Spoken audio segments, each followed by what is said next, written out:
So I just got back from my first run after last weekend's Ironman Florida in Panama City. It felt good to get out there and get the legs moving again.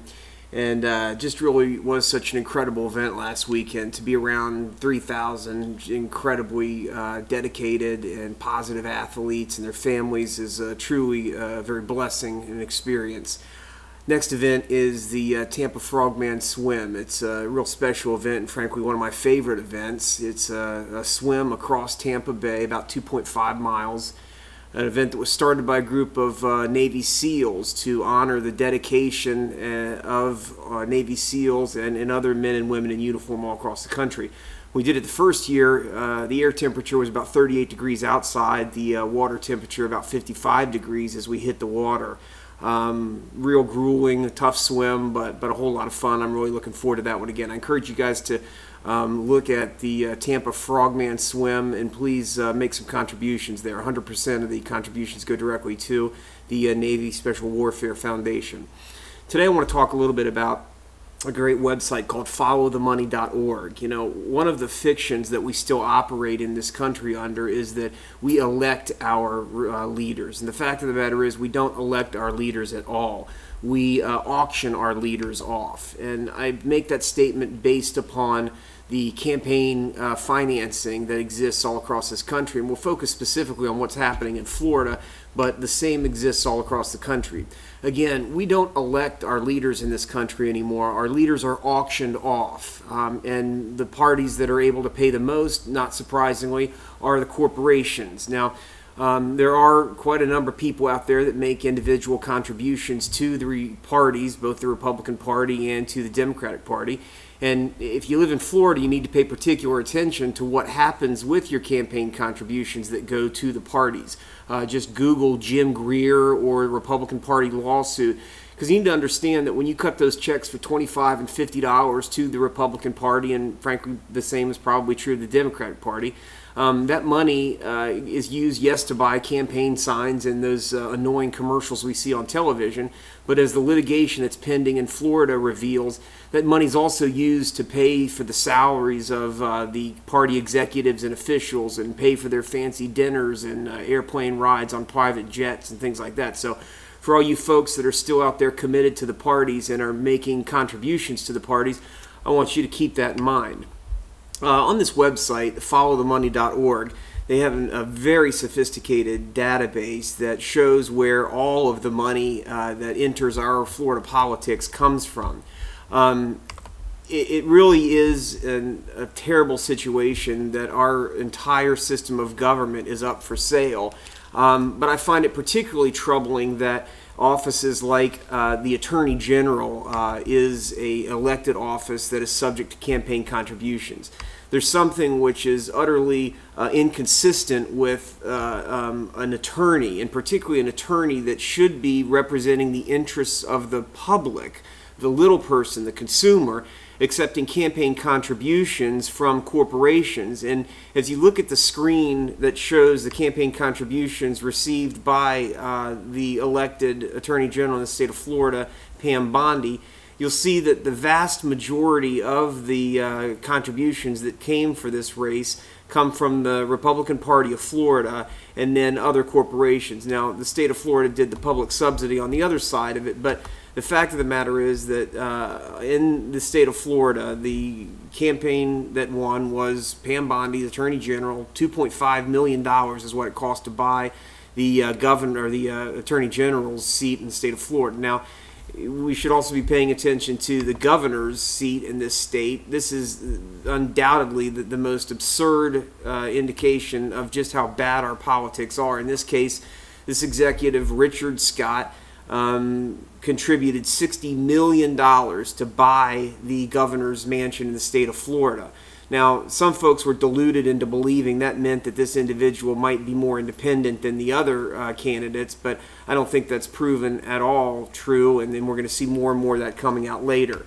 In this state, a state that had a long history of open public records and open access to public meetings and stuff, this governor is proven utterly unwilling to produce records and to comply with our state's records law. There have been at least 3 separate incidents where records which are the property of the state of Florida and are subject to the state's public records law have been destroyed. That's totally inconsistent with our laws, and one of the things that I keep talking about is the fact that Florida's Public Records Law, Chapter 119, makes it an impeachable offense to knowingly destroy public records. Now, I find it so disturbing that here we are months after this incidents first started breaking. The news was reported in the St. Pete Times and Miami Herald, doing a great job in reporting on this. But here we are months after it, and precious little or nothing has been done, and there has not been much more press dealing with the investigations. But again, look at this website, followthemoney.org, and see where the campaign contributions come from, and understand that when people and corporations are making contributions to these candidates, they're not just doing it out of the goodness of their heart. Particularly, the corporations understand that when they're making campaign contributions, it's a cost of doing business, and what they get out of it is access to the candidates, but they're also able to powerfully influence the legislation that's passed. Now, if you operate under any delusion that this works out to help individuals, you need to realign yourself, because that's just not the case. The corporations pass legislation that serves the interests of the corporations. Now, again, this database is so good because it lists all the individual contributors, and it lists the corporate contributors. One of the things that is hidden by all of this and is frankly a bit obscured is understanding exactly who the individuals are. There exists the possibility in the practice of bundling contributions, or taking employee contributions and placing them together in a way that it hides or masks exactly where the real interests are. But going through this database provides some important information that everyone needs to understand as you struggle to grasp why it is that in the state of Florida, for instance, we had, under the prior Republican Attorney General, 9 separate investigations into industries relating to foreclosure in the state of Florida: the foreclosure mills, the process service companies, the document mills, and the other affiliated industries that are involved in foreclosing on properties in the state of Florida. Now, again, it's significant that the investigations began under a Republican Attorney General, Bill McCollum, and then when the new Attorney General, Pam Bondi, stepped into office, these investigations have just gone silent. I suppose if you talk to the Attorney General's office, they might say that the investigations are pending.